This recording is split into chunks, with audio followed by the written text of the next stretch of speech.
right. Chelsea will not be disappointed if both Enzo Fernandez and Malo Gusto end up staying. Neither are untouchable, but not many teams can afford the £120 million and £75 million valuation for both players. That means Chelsea is ready to welcome them back, even though they are still in the market. But that does not mean that if a club comes in and say they want to pay that amount of money, Chelsea will still sell. But Chelsea is saying that they won't be disappointed if they come back. Like for me, I have said it here. It won't be bad if the both of them don't even leave the club. Because looking at the way Chelsea is operating the transfer window, it's not funny. It's not funny at all. How are we sure that if Chelsea end up selling Enzo Fernandez, Chelsea is going to get a good midfielder? Somebody better than Enzo. How are we sure? How are we sure that if they sell Malo Gusto, can Marco Palestra handle the pressure that will be coming in? We know that Gusto, one way or the other, is misbehaving. He has been misbehaving lately. But how are we sure? You understand? But anyhow, I would have loved both of them to stay for one more season. I don't know for you. Everybody have their own opinion. But this is my own opinion. I would have loved the both of them to stay for one more season. Take it or leave it. We can't be selling out players like that, and the chance of the ones coming in is slim. It's very, very slim. Look at it the other day. That was how we were jumping over the signing of Granit Xhaka. What happened? Chelsea has backed out. Now Pep Chavaria, they are still yet to conclude on Pep Chavaria's deal. So a whole lot is happening. We are yet to get Marco Cucurella replacements. We can't count on Jorge Hato. I keep telling you guys, Hato is good. He's trying. He's pushing. But he needs backup too. He needs somebody to be there to play alongside with him. Because Hato cannot play the whole 38 games for you.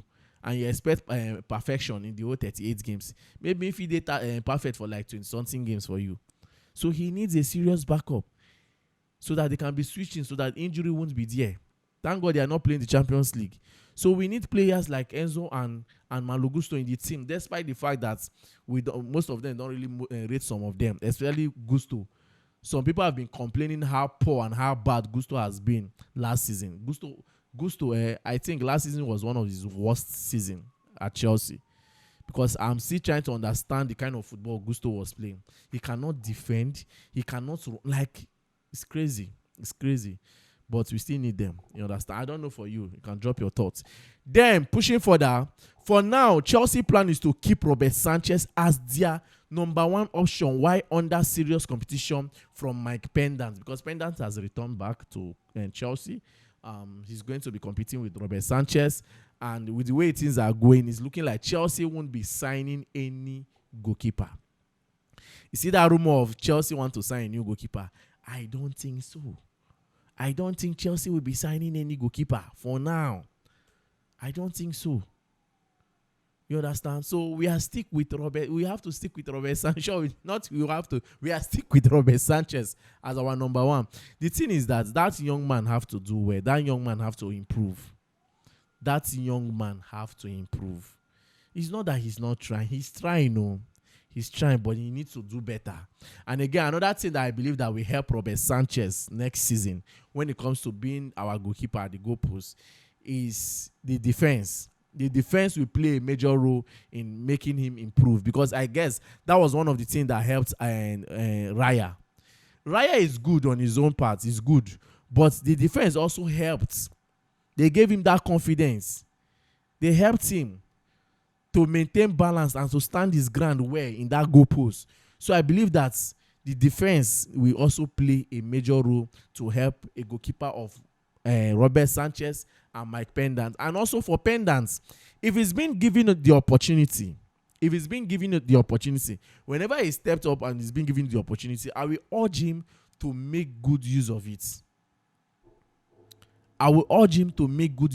Because it will be very, very bad that when they give you the opportunity, you don't use it. The next thing we'll start saying now, he wants to leave, just like Philip Jorgensen. I said it in the area of Philip Jorgensen. It's not about the game time. The few time they gave to you, what did you do with it? In as much as you want to leave, you have not even heard any club or the club that is coming in that want to sign you. We have not even seen any club that want to sign you, even the one from Championship. We have not seen it. No one. I've not seen any club that want to sign you. You understand? So let's just see how everything plays out. You understand? Let's just see how everything plays out. Then, as for Maxence Lacroix, we got an information yesterday. We don't know how true it is. Look at it on the screen. They say that Arsenal are interested in Chelsea target Maxence Lacroix. Please, Arsenal, focus on your Morgan Rogers first. Focus on your Morgan Rogers first. No compost and sand for my Gary.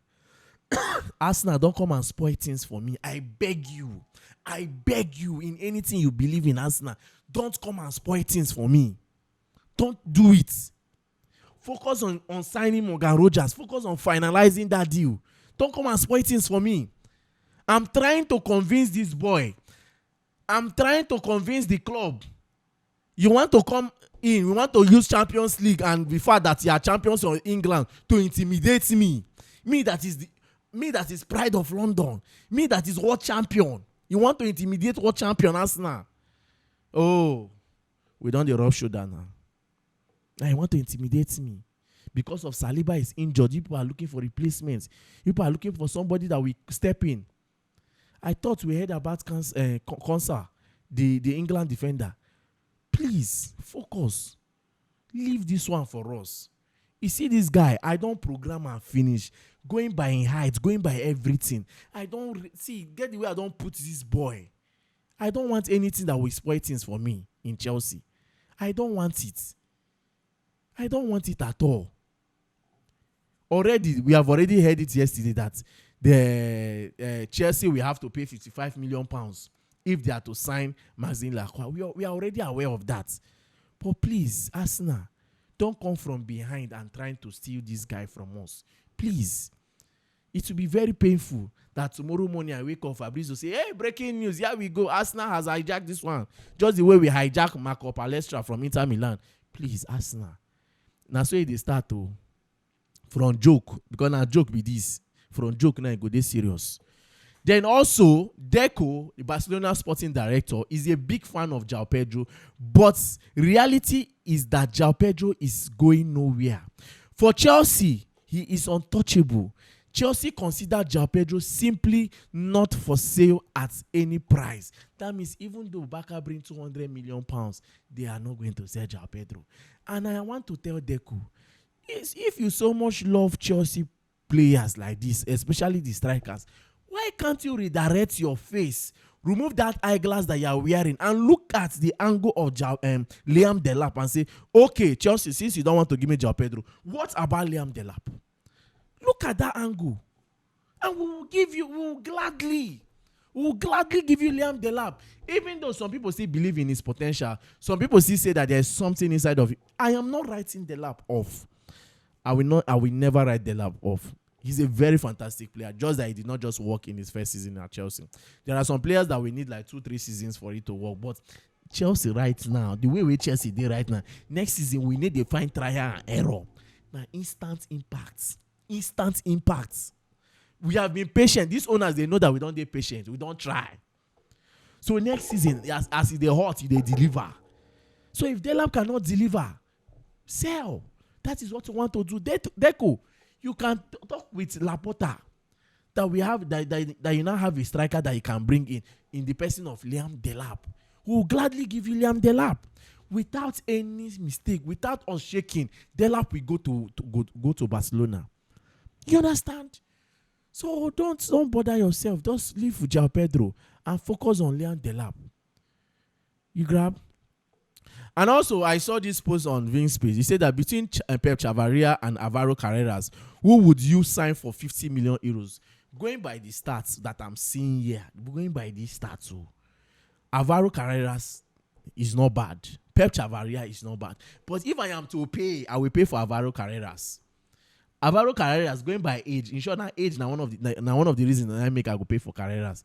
Carreras is promising. When we signed Cucurella to Chelsea, he was not that fantastic, but he was promising. Potentials, we saw potentials, just like we are seeing potential in Jorge Hato right now. Maybe next season, Hato will pick one month form, past the way he picked last season. We are seeing potential. Alvaro Carrera has potential. That is why Real Madrid, the other way around, they are not even looking towards selling him because they still believe that there's still something inside of him. Looking at Pep Chavaria, 28 years of age. Next year, if Chelsea sign and give him 3 years contract and they want resale, they feel no resale him for a good amount. Last, if he go as a free agent. But Alvaro Carrera is 23 years of age, give him 4 years contract. Once he build well, win trophies for us, do things for us. Chelsea if he still resell and pass that amount of money, even something closer to what they bought him for. You understand? I'm going towards the business angle of it. If I'm to pay, I don't know for you. Everybody have their own choice. You understand? If I'm to pay. So guys, that's it when it comes to Chelsea. When it comes to our loving club.